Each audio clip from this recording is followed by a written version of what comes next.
कोई पहुंचे हुए गुरु की कृपा ही ये कर सकती है कि ज्ञान भक्ति वैराग्य तीनों परिपूर्ण हो। कुछ लोगों में ज्ञान होता है, भाव अधिक कम होता है, उसमें भाव की कमी होती है, रेगिस्तान होता है अंदर, बिल्कुल रण मैदान, उनमें भाव नहीं बनता।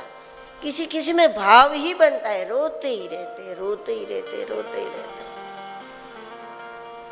भगवान के सामने गए कि रोने लगे, भगवान का नाम लिया कि रोने लगे, कीर्तन किया कि रोने लगे। भाव की अधिकता होती है, लेकिन उसमें ज्ञान की कमी होती है। स्थिरता भी महत्वपूर्ण है,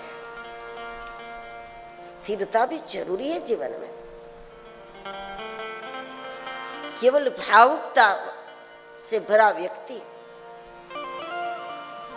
हर किसी को अनुकूल नहीं आता। आप मिलना नहीं चाहोगे उससे, आप होंगे तो रोते ही रहते, उसमें आनंद नहीं आता। घर के लोगों को भी आनंद नहीं आता, क्योंकि वो तो त्योहार के दिन भी रोता रहता है। स्थिरता भी होनी चाहिए।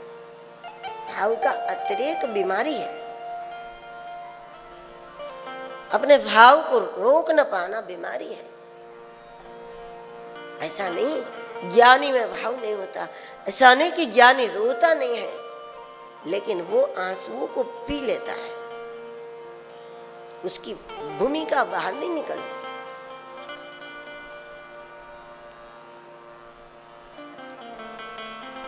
किसी किसी में ज्ञान है, भक्ति है, लेकिन विलासी माहौल में रहते हैं, वैभवी माहौल में रहते हैं। उनके दर्शन से दर्शनार्थी की इच्छाएं शांत नहीं होती। अब जिनके दर्शन के लिए जाओ, जब वो खुद ही इतने ठाठ माठ में रहे, तो फिर उनके दर्शन से आपकी इच्छाएं कैसे शांत होगी? आप सोचोगे हमसे तो इनकी गाड़ी महंगी है, हमसे तो इनका घर बहुत सुंदर है, हमसे तो इनके आभूषण ज्यादा महंगे हैं। तो उसमें दर्शनार्थी के इच्छाएं विराम नहीं लेते। इसलिए दर्शन में वैराग होना चाहिए। वैराग युक्त दर्शन भी दर्शनार्थी की इच्छाओं को शांत करता है। संत महात्मा सादगी को इसलिए भी अपनाते हैं, सादगी में रहने से उनके आश्रितों के अंदर इच्छाएं शांत रहे।